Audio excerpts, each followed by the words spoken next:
Good evening from Washington. I'm Brett Baer, in for Bill O'Reilly. Thanks for watching us tonight. Let's get right to our top story. New details and disturbing questions about suspected New York and New Jersey bomber Ahmaud Rahami. Rahami's father making the stunning revelation that he reported his son to federal authorities back in 2014. 2 years ago, I called the API. My son is doing very bad, okay? But they checked it almost 2 months. Investigation is still going on, guys. He's okay. We don't know yet. He's not a terrorist. I said, okay. Now he say he's a terrorist. I said, okay, he's doing bad. He's doing bad? What did he do bad? He stopped my son. He hit my wife, and I put him in jail 4 years ago. Who's he? What son did he stab? Massive. Okay, what happened? Why did he stab? That was for no reason. He also says the FBI dropped the ball. But today, the Bureau released a statement confirming they looked into Ahmaud Rahami 2 years ago and came up with nothing alarming. On the campaign trail, both presidential candidates are making their case to voters that they would be the better terror warrior. I'm the only candidate in this race who's been part of the hard decisions to take terrorists off the battlefield. What I've laid out is a path forward that will keep us safer, protect our country, and go after the terrorists to finally destroy them. In the 20th century, the United States defeated fascism, Nazism, and communism. Now we must defeat radical Islamic terrorism. Joining us here with reaction in Washington, Sebastian Gorka, author of the best-selling book, Defeating Jihad, along with David Tafuri, a human rights attorney and former State Department official here in Washington. Gentlemen, thanks for being here. Sebastian, first to you. Should the FBI have seen this guy? Given his travel records, we now know he was visiting Quetta. Quetta is the hotbed of Salafi jihadism. The Quetta Shura is based there. The fact that we have reports that he made anti-American statements here and homophobic statements, I think an interview or two would have been very, very wise. From everything we can tell, David, the FBI did not interview him back then. As Sebastian mentioned, he did travel overseas to Afghanistan and Pakistan. Obviously, they tracked this guy down very quickly, but there seemed to be red flags along the way. Yeah, there's an amazing similarity between Rahami and the Orlando bomber Mateen. Both were disaffected Muslims. Both were homegrown terrorists. Both came on the radar screen for the FBI. The FBI investigated both, but apparently the FBI concluded after investigating both that they did not think either of them were a threat to the U.S. That's where the FBI made a mistake. The FBI can't get into the minds of these homegrown terrorists, but we would hope the FBI will change its procedures and look at threats like this more closely. But is it because there's a sensitivity, like an eggshells tiptoeing around about this issue? There are several possible explanations why balls are being dropped in terms of national security.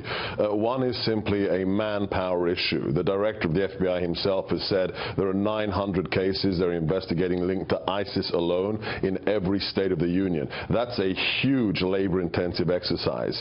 Secondly, we have seen that there are certain sensitivities, a certain political matrix being forced upon our operators or investigators, which isn't really often from the FBI. If you dig deeper in these cases where something was spotted and people are pushed back from the investigation, you saw this with Nidal Hasan, the Fort Hood shooter, the nexus of the political correctness that is pushed down is usually from the Department of Justice itself and from the Civil Rights Division. So it could be a case of somebody getting into the FBI's protocols and saying, no, we're not going to focus on this right now. What about the political fallout here? This comes, we should point out that we believe that he came as a child at some point from Afghanistan, but it also comes in this back and forth about what to do about refugees. And it also comes a day after the Department of Homeland Security IG report that says some 858 people who were scheduled for deportation were actually given citizenship.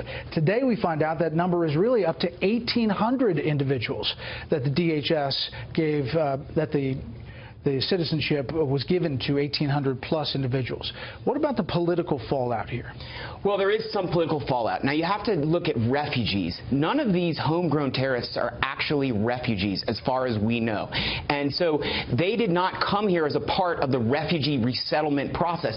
And in fact, no refugee so far has committed terrorism in the United States. Let's specifically look at the Syrian refugees, who are a hot-button political topic right now. No Syrian refugee who has been resettled in the United States has committed terrorism. That doesn't mean that the U.S. government hasn't made mistakes with respect to immigration. And you pointed out a very important one, which we've allowed over 1,000 people to go from a list where they were supposed to be deported to somehow a different list, and they reapplied under a different name and were mistakenly admitted. That is a significant error that needs to be corrected. Luckily, the U.S. government has identified it and hopefully is correcting it very quickly. But it shows the weakness in the system, Sebastian, and it I guess, reiterates or kind of backs up some of the things that Donald Trump talks about on the trail. Yeah, absolutely. So again, I just go to the chief law enforcement officer who's talked about this. Director Comey said, when you have people coming from a war zone like Syria that is not friendly to us, on the contrary, we're bombing them, there is no way to vet individuals from Syria because there's no database to vet them against. The Syrians aren't going to give us the data. So what's the other alternative?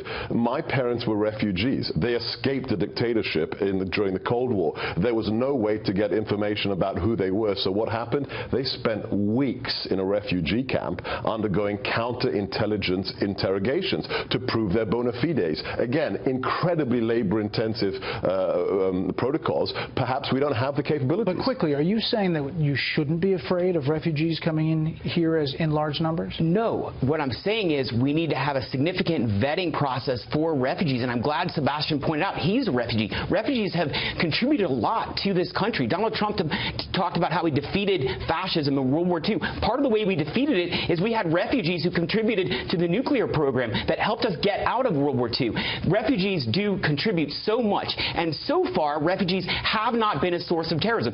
That doesn't mean we shouldn't continue to vet them significantly, but the refugee resettlement program has a significant vetting process. It takes 18 to 24 months to come here as a refugee. There are multiple interviews, there are background checks, and so far it has worked. Politically, it seems like it's a hot-button issue in this election. Sebastian, David, thank you very much. Fair and balanced argument there.